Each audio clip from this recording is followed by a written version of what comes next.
Oh my gosh. I am resident of Collinwood for YouTube. Joel Sands. That is my buddy Patrick McCray. That is my buddy Alan Gallant, or sorry, Count Patofe. Patofe. We're here to review episode 794. This was narrated by Thayer David, written by Gordon Russell, directed by Leila Swift. Recorded July 3rd, 1969. Broadcast July 10th, 1969. So, guys, here's my first question for you. What did you guys think of Alex Steven in a tuxedo as the werewolf? It's more like it's more like a sort of a swallowtail greatcoat. Yeah. It's very 1890s, and it is not even the same color as the David Selby outfit. But it's much more tailored. It's a really good fit on Alex Stevens. So I kind of liked it, actually. I did too. What did you think, Patrick? It was beauty in motion. I loved everything about it. It's tight. Tight. Did I give you guys my Teen Wolf theory? I think Dark Shadows inspired Teen Wolf. Well, it could have been that, or it could have been any Werewolves on Wheels. I mean, it's a team thing, so. Yeah. It's just a little fun I have with that, because I had watched Teen Wolf, and then later as I watched Dark Shadows, I'm thinking, I wonder if the people who made Teen Wolf watched DS. Well, it's possible. It certainly was of that generation of Hollywood producers, etc., that would have been watching the show when they were kids. More or less. So anything's possible. In this episode, we learn a little more about Victor Ben Givens. That now we don't know that he's Patofe officially yet. No, but we get a little more of a hint that he might not be who he says he is exactly. Now, there are a lot of people gunning for this hand. We know Angelique has it. We know Barnabas wants it. Julianka, who debuts in this episode, she wants the hand.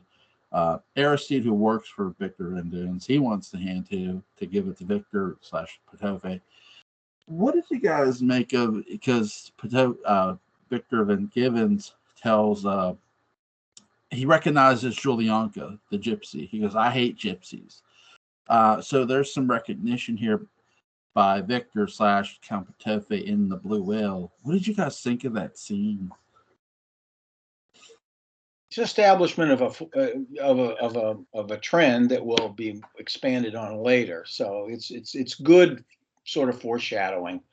The writing is pretty good throughout this thing in terms of establishing people's motivations, fears, all sorts of things going on here. And it's a really good interweaving of subplots, and that all eventually will come together for all these people. But I thought, it's a good window into, at this point, Fen Gibbons' sort of background a little bit. Oh, he's really afraid of gypsies. Yeah.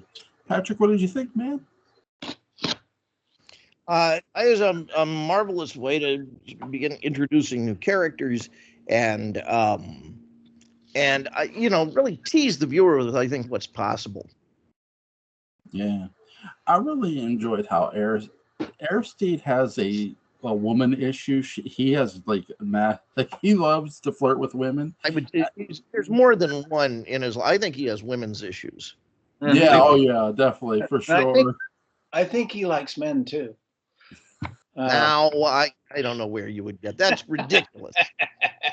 You can only convince me of so many things. Yeah. Okay. Well, he's because he's subservient to somebody who might like men too. He's very loyal to Patofe. We'll say that. But they are blooded, two-fisted, all-American fellas. He flirts with Julianka, and Julianka ain't playing games when he takes her to where Magda resides at the old house, and he's like, "Hey, can you meet me back at the Blue Whale?" And she pulls a knife. She ain't playing games. No, she's not. So the gypsies are showing, "Hey, we play for keeps a bit," which we've sort of learned with Magda too. Guys, we do get a a backstory a bit that Patofe and the Gypsies feuded, but we don't get to see it, which sucks. But what do you guys make of the Gypsy and Patofe feud here? Alan? Well, I don't think we're supposed to make anything more of it except that it's something brewing at this point. Where we know Patofi doesn't like the Gypsies. We know that Julianka is sort of the vanguard for the entire Romana tribe showing up here eventually. So we get the mood of what the Romana tribe is like in terms of having the hand stolen out from under them through her. She, as you say, she's all business. She's take no prisoners. She's not messing around, and she's about to attempt to hoodwink Barnabas into giving her the hand and running off with it. And to heck with Quentin at this point, because she knows that that's the vulnerability, that's the bargaining chip at this point. So we know from this that the Gypsies really want that hand back. Oh yeah. Patrick, what do you think, man? It's great mythology. It really it is an unlikely feud. It's a feud that is politically incorrect nowadays. We have to kind of acknowledge that it's racist. So that's not the part I like. But that it's funny, despite the era's attempt to paint the Romani rather poorly, I think they come off better than the Collinses in a lot of ways. Yeah, I agree with you on that. They are other in a world of others. Yes, especially at the beginning, before they start to establish reasons for being there and relationships and other things. Yes. So. I think what Dark Shadows does a lot of really great things in 1897. We know that there's a bigger world out there of supernatural creatures. We're told that with the Phoenix Arc a bit. We're told that with 1795 with Angelique being a witch. Now we're told that too with Barnabas in a sense. But we're really told it here most, I feel, because Julianka is her grandmother is the one who put the curse on Patofe, or, at least I think that's what she says. She's the one who can control the hand and remove the curse from Quentin, as she tells Barnabas. She has a price, though. She wants the hand. They do a really good job with DS of, there is a bigger world than just Collinsport. That's what they're telling you here. Even though the world of Collinsport is kind of our world in the show. Yeah, in a way, and it's really well done by the writers and storytellers of this art too. They do. Though there's this bigger world, the world is coming to Collinsport, and here's the reason: the Hand of Patofe. And what better reason to have than to bring these people together? Victor Van Givens, nobody knowing it's Count Patofe, but he recognizes his enemy very quickly. And again, nobody's seen this Count for many, many years, so maybe they forgot what he looked like. And they do really. He's almost a legend in a sense, because Magda, though she's not in this episode, they don't realize it's Patofe until they pull the hand off. And the mark of Patofe is on Julianka, when she's killed.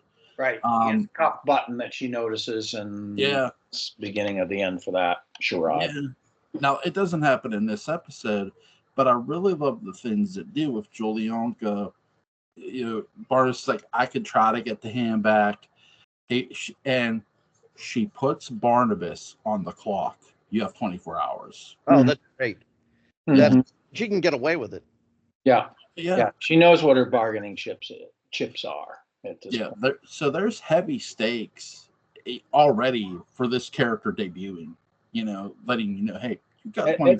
At this point, the way the hand has been misused could serve as a script for a sitcom. The way that everybody grabs a hold of it, tries to use it, and messes up, and the whole thing like that. So that all kind of plays into the desperation.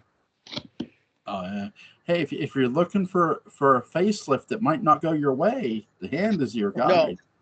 No, stay away. Stay away. That won't be necessary. Thank you. Move along. Nothing to see here. Yeah, right.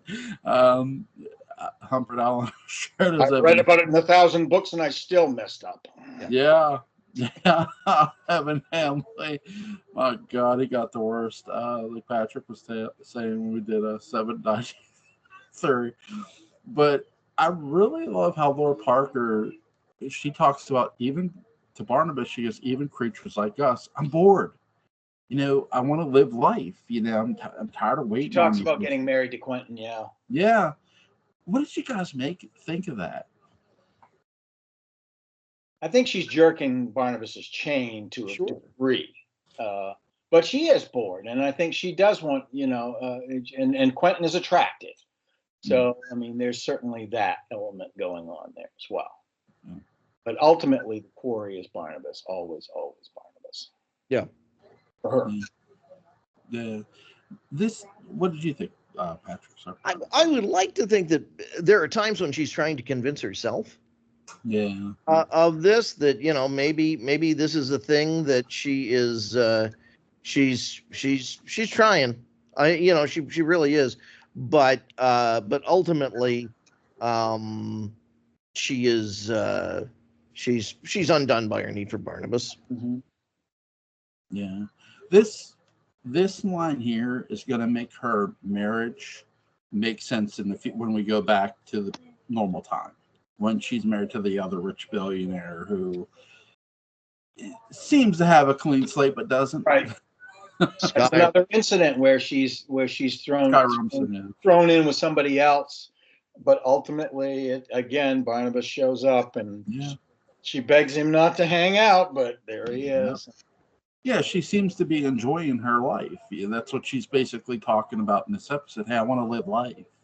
Yeah, it's like she's actualized what she was toying with Quentin. Yeah.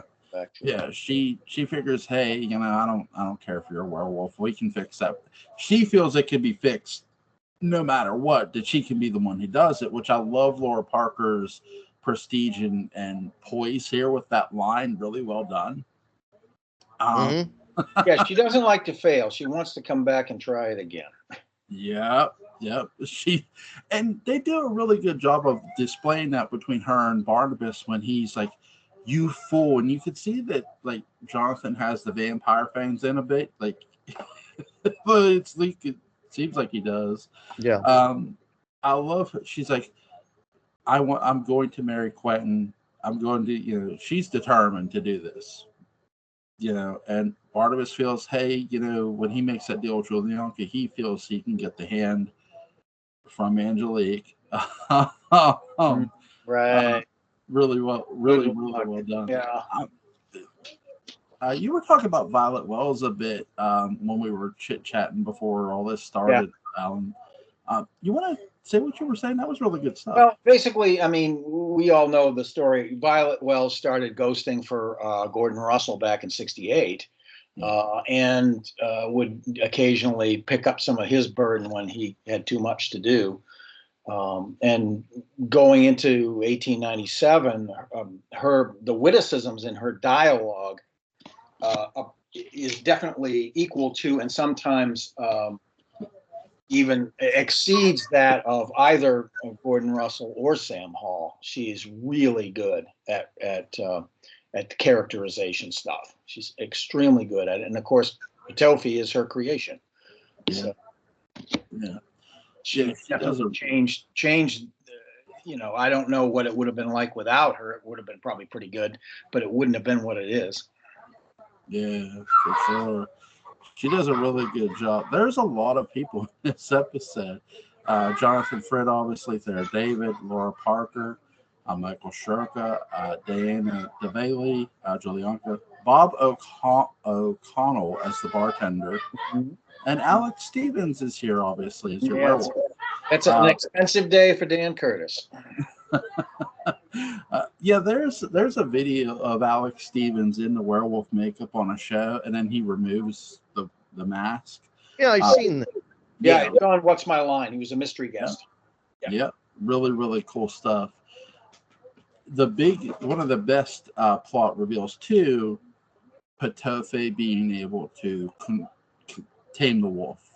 What did you guys think of that? It makes all the sense in the world. I mean, it's the phrase "we can smell our own," which is a bit canine right there, and certainly I think the werewolf can sense that this is an ally. Yeah. What did you think, Alan? Well, yes, and it also exhibits Patofe's ability as well. Some have called him a mage, a wizard of sorts. He's not satanic. He doesn't go off to. We don't hold that against him. Well, yeah, we don't. But he doesn't go off to excuse himself to Diabolos or anything like that. We know that he's sort of his own free agent in terms of the magic that he possesses. We don't know for sure where he got it from, but we know that he's kind of an independent contractor at this point. So he does have that sort of power. And again, yes, recognizing your own, certainly a huge part of that particular scene. Can I give him a theory on Patofe? Yes. I don't think he has a mom or dad. I think he was born of the earth. You think he goes back that far? Yeah. But he's I think he talks about isn't the hand incident when he was a younger man? Yes, and he says that. He's also described as being 150 years old, at least in his current form. Yeah. So if you're going to theorize that, then he would have probably been reincarnated in some way. Yeah. Or his abilities were. Yeah. It could be. Again, it's just a theory. It's not. But I mean, the mind-blowing thing in the script is he's 150 years old, in which he's searching for the hand in Collinsport. So. Yeah, he needs the hand back to live. That's correct. I think he must have been around 50 years old when it was severed, because it said I think it's 100 years he had to reestablish contact with the hand. Yeah, and it tells you that here's this guy that he has powers without it, but he needs it to live. Mm-hmm. And here's this hand that has literally a mind and will of its own. Mm-hmm. And there's ownership separation too, because when he gets it back, like he has trouble wielding it to a degree, which I like. I mean, the hand is grown up. I mean, it has a personality that seems to be autonomous from him. Yeah. And it makes sense from a continuity standpoint that it would sort of not so much with him, because it's been away from him for almost 100 years. Right. Which makes sense. Yeah. What's your guys' favorite scene in this episode? I would say the sort of the 24-hour threat that Julianka has on Barnabas. Seeing Barnabas in that position is really interesting, because he's at the height of his powers, and yet all it takes is this one, wayfish individual to completely knock him down. And there's a lot of potential energy in that. Yes. And the mood that's set from the time that she and Aristide approach the old house in the woods, everything is sort of in half shades and dark and so on. And she can't see him when she walks in, but she's not particularly afraid of him. Even though she can't see that he's standing, and she can see a shape standing there. So she just like, who are you? Like she's in her own house or something. So yeah, it's the build in that scene is really good. Yeah. Is that your favorite scene, Alan? Yeah, I mean that has build and interchange. It has threat and dread and all of these things. And music helps immensely, of course, in several sections of it, but it has a lot of different things that sort of speak to what's to come. Yeah. I love how Alex Stevens in that outfit, in the suit. It's my favorite scene. And that's cut. Yeah, it looks good. And, he gets to jump on Aristide later, wrestle him to the ground, which I enjoyed the hell out of in this episode. But yeah, Barnabas being in the dark in the old house, a house he owns, And she like you guess it. Who are you? Yeah. Like, you're a guest What at you this doing house. here? Yeah, It's Juliana's world. We just live in it. That's yeah. right. It's true. That's true. That's how she presents herself too, and I love the swagger she presents here in this episode. The other thing, I mean, other than the fact that we're dealing with the incredible shrinking werewolf again, especially with Selby because he's even taller than Don Briscoe, but you're also dealing with the fact that unlike Don Briscoe, Selby's clothes miraculously change into a black suit from the blue suit that he normally wears, because obviously that's what they had, and I have no objection to it because I think it's high style. I love that black suit, but it's like he transforms the suit at the same time. So the werewolf had his own tailor. that's right, he did. I was going to go with literally did. Yeah, well, yeah. Although they were still renting the costumes, I think, at this point. But they probably would have had somebody like resize them if they needed to. Oh, sure. Do that, so, as you know. But yeah, I'm sure they were. I don't think they were building until 1840. They were extensively building costumes. They probably built a few costumes, specialty ones, all through. I think it was later than that. I think it was 1841. Maybe so. Maybe so. Time. Yeah. I think you might be right, actually, because she went with this sort of in-between style because 1840, 41 was kind of a boring time for the designer anyway. In fashion history, so went a little earlier or a little later with some of the costumes. Yeah, that's one of my favorite of those documentary interviews.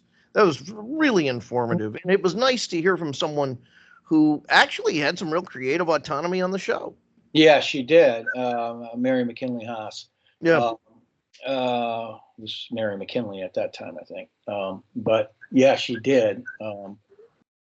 She was the one that did, really. I mean, Mostaller had some. I mean, she had creative choice, but she wasn't designing a whole bunch of stuff. Yeah. She was picking and choosing and making sure everything hung right, and all of that sort of thing. Sending out stuff to be altered and doing all of that. But and of course, lots of box stuff in contemporary times. Yeah. But yeah, I do like the men's clothing in 1897. It's all very, it's interesting stuff. It really looks right for the show. It has this nice mixture of structure.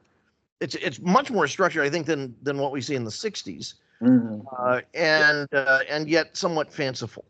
And I like both of those things. Yeah. The color scheme, of course, is entirely different, and they were smart not to have lime green, morning coats and things like that. But they did make some. Evan Hanley's pretty green robe was pretty good. That massively thick, huge thing that he wore in his house was pretty flamboyant, and there were a few other flamboyant things too. I think, of course, Frid had a couple of smoking jackets or dressing gowns that were pretty flamboyant in that era. And some of the women's clothing was pretty intense too. Which Julianka's dress, definitely. Yeah, and Crazy Jenny's stuff was, it was pretty wild, meant to be, absolutely. So yeah, and Magda's stuff was really cool too. I thought they dressed her really well. I thought it was definitely more flattering to her than some of the tweed stuff that she was wearing back in '60. Oh God, yay! That stuff was kind of frumpy, but yeah. 1897 is what it is. I mean, it was the reason I got involved in history. It was the reason I got involved in the aesthetics of the 19th century. I was really into that for a while, and it was probably my first inkling to want to play act. Really? How old were you when you saw it? 9. Wow, what a great age. Yeah, it was. We used to go off in the woods and build snow forts and play act of the show and do all this. Wow. Yeah. I had several friends that still on Facebook every once in a while. Hey, Alan, remember when we used to yada yada? Yeah, I remember. You wouldn't let me be buying the juice. Yeah, we used to do a lot of that sort of stuff. Is there anything from the time period that they're in, technology wise, that you wish they would have showed in the show? Well, they couldn't really put a steam engine inside the studio. They did do some sound effects and some lighting effects to show a locomotive at one point towards the end of the storyline. But I don't know. Maybe have Magda trying to sell radium-based snake oil or something. I know they kind of did some stuff. I mean, basically they referred to a lot of stuff. I mean, it was still a carriage-based society in terms of transportation in 1897. There were very few automobiles at that point in time, kind of experimental, or something that you would have if you were immensely wealthy as a status symbol, but you wouldn't drive it around much because it was really expensive to fix if it broke, and they broke all the time. Yes. So it would be hard to do that. So yeah, the carriage technology was definitely right on for that. The idea of the telephones, you're ringing into the operator at the switchboard. That was very much a thing.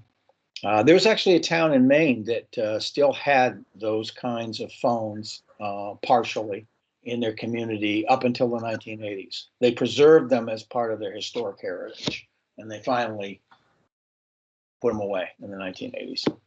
So they'd had those phones, they'd had those wall phones and desk phones that you clicked into the operator for about 100 years in that particular town.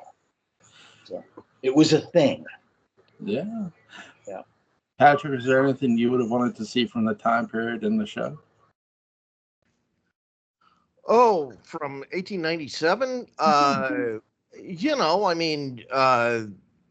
It would have been nice if the moon had been portrayed accurately with that rocket sticking in its eye. That's true. But that's about it. That's right. It's absolutely true. Yeah, that's about the biggest limb I'll go out When on. they summoned the devil, it would be, a guy with a pitchfork and horns and a tail. Yeah. Mine's a lot more simpler. Again, the German Mauser was made 1870. Mm-hmm. It would have been nice to see it in the show. Why not? They had a generic pistols, didn't they, in the show? Yeah. They had a flintlock. They did use flintlocks for 1795, which was accurate. So Morgan dollar 1897. Nice. Yeah. Nice. Exactly. Very nice. Bought it in a coin shop in Bangor, Maine. Nice. Yeah. Nice. Is there anything you guys want to add about the episode before we go? It's fantastic. I really like this. It was a good choice. It was. It's an episode where we're on the precipice of many things that are going to happen very soon, and we're going to be enchanted by most of them. Yeah. Now we're doing Count Patofe episodes of DS and a movie. So movie tomorrow night. What do you guys want to watch? Anything? Or I thought we were sticking with the Matt Helms, or are we? Oh yeah, the Matt Helms. Sorry. Yeah. What's next on that? I believe it would be the Wrecking Crew. Wrecking Crew. Yeah, I am pretty certain is the second one. Okay. All right. I'll track it down and for sure. Really good stuff, guys. This was a lot of fun. I love how they're building toward this mysterious character in Victor Ben Givens. Dark Shadows was always good at not revealing stuff too quickly and pacing it really well.